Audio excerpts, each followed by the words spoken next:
April 26, 1966. This date has left a special mark in the history of Uzbekistan, particularly Tashkent. My colleague Komilakhon Tursunova has prepared a special report on this historic event. Tashkent, the capital of Uzbekistan, the heart of Central Asia. Tashkent stands as a testament to the rich history and cultural heritage of the region, while also embracing the dynamism of contemporary urban life. Looking at the construction of the city, you may observe patterns and elements of various cultures. How was Tashkent able to maintain various cultural contrasts? Well, the answer is 1966. The city has survived. This was the headline in many newspaper editions 58 years ago. The capital of Uzbekistan, Tashkent, has experienced tremendous earthquake that left a historic mark in the capital. How did the locals survive? What did actually happen that day? We're going to dive deeper into the events of 1966 and explore this historic revolution for the capital.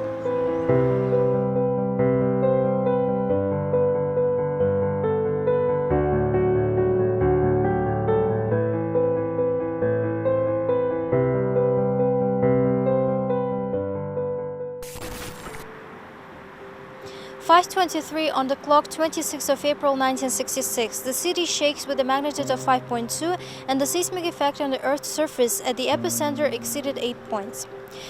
The rupture of rocks in the heart extended at the depth of 2 to 3, 8.9 kilometers under the central quarters of Tashkent.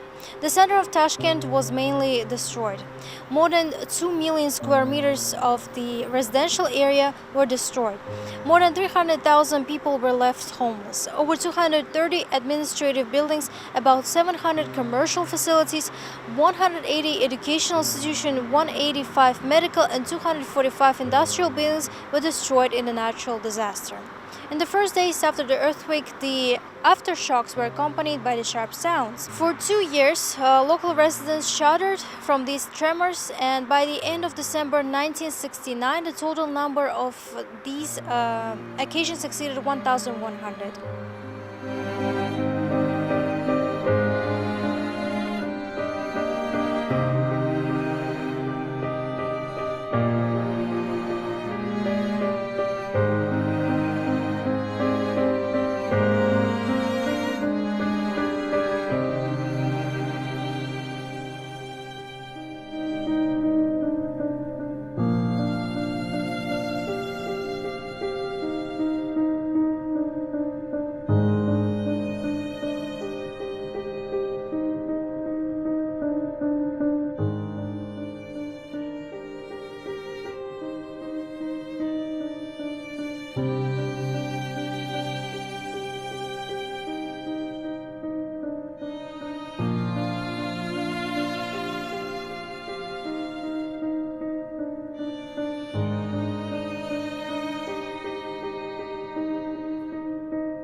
This earthquake turned out to be the longest in the history of Tashkent. In the period from April 26, 1966 to December 31, 1969, 1,102 tremors were recorded. Suppressed by the elements and frightened people left their homes and lived in the country yards, in tent and on cottonwoods. The entire Soviet Union actively participated in the reconstruction of Tashkent. New residential neighborhoods and the satellite city of Sergeli were built. 300,000 residents of Tashkent were provided with houses. The Soviet government mobilized a massive relief operation, deploying military personnel, medical teams, and construction crews to assist with search and rescue operations and provide humanitarian aid to the affected population. Tashkent became the focal point of the nationwide effort, with neighboring republics and international allies offering support and solidarity in the form of financial assistance, humanitarian aid, and technical expertise.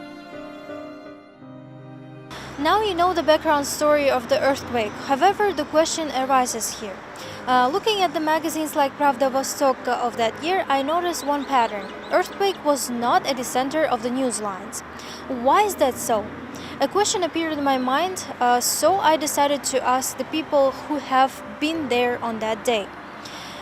How did they actually recover from that event? Hamidullah and Malika, coming from Tursunov's family, were students in 1966. They became part of the recovery process. Now they are in their late 70s.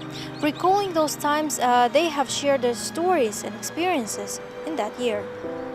In the Soviet times, the current Minister of Emergency Situation was called as the Civil Defense Troops. My father was Lieutenant Colonel of the Medical Service of the Civil Defense Department. The high school students were trained in the first aid in emergency situations. Competitions were organized between schools, districts, cities, and republics. From the first days, all voluntary joined to help dismantle the ruins and help the population. All military units of civil defense were mobilized. The government distributed tents to population 2-3 times a week. We were no exceptions. We also lived in a tent because we lost our house as a result of earthquake. During the recovery period, I haven't seen my father at all. He was helping those who were injured. Being a student, I worked in a construction team in the summer at the woodworking factory making doors for multi-story buildings. This is the way we spent our summer vacation.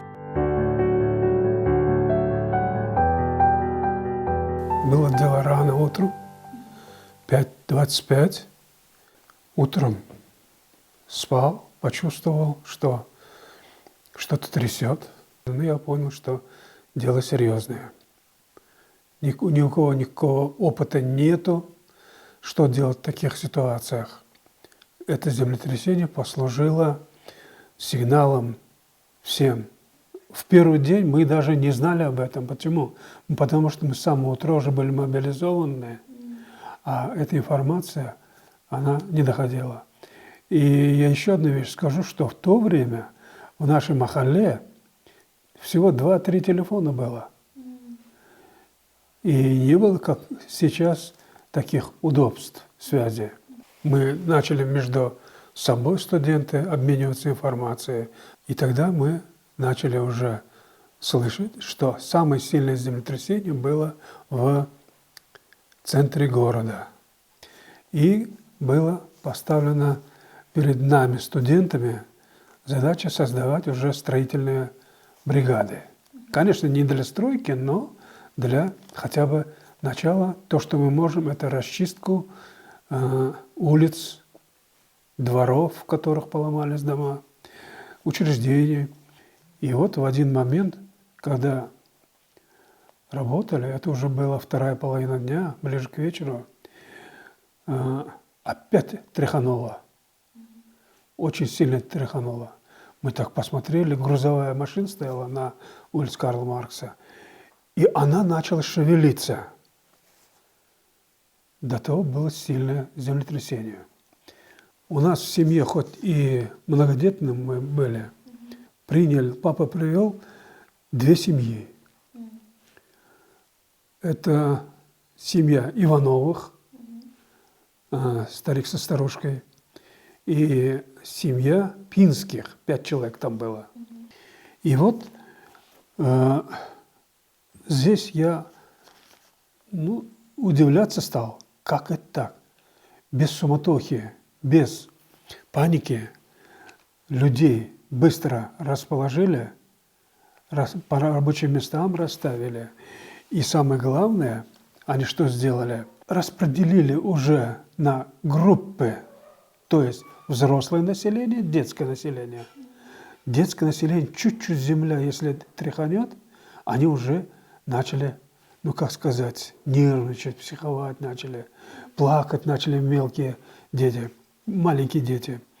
И вот государство, ташкентские руководители, они что сделали? Они договорились с теми городами, теми республиками, где не было землетрясения, условия были. В пионерские лагеря начали отправлять из Ташкента детей. Те, кто по возрасту подходит для пионерских лагерей. И вот моя сестренка одна, она отправлена была в Артек, одну ее.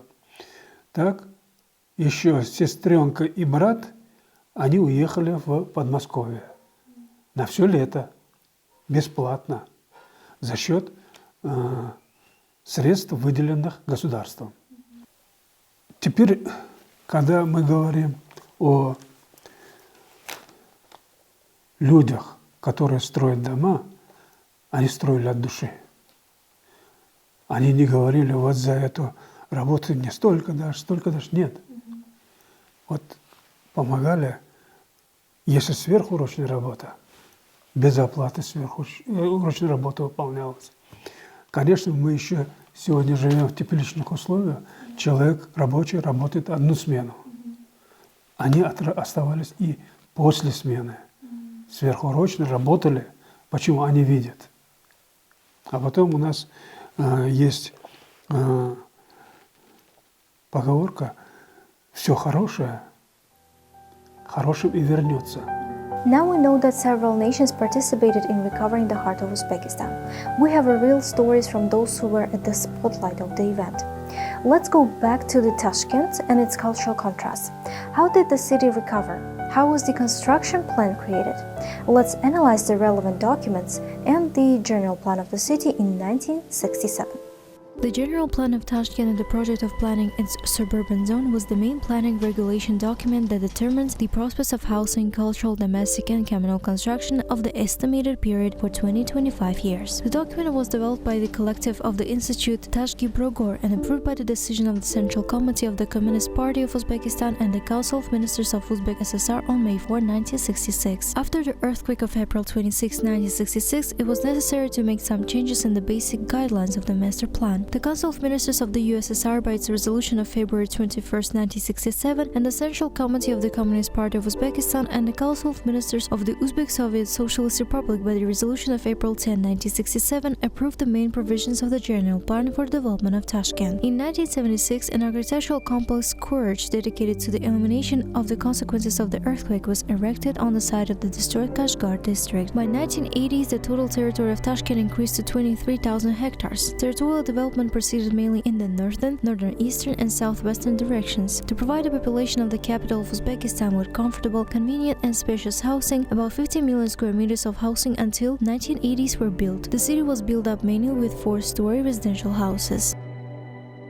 Because several nations participated in the implementation of the General Plan, today Tashkent consists of its historical constructions, buildings with the patterns of different cultural and modern buildings constructed during that past 6 years. Today, April 26th of 2024, marks 58 years since that disaster that needs to be remembered and taken as an important historic lesson.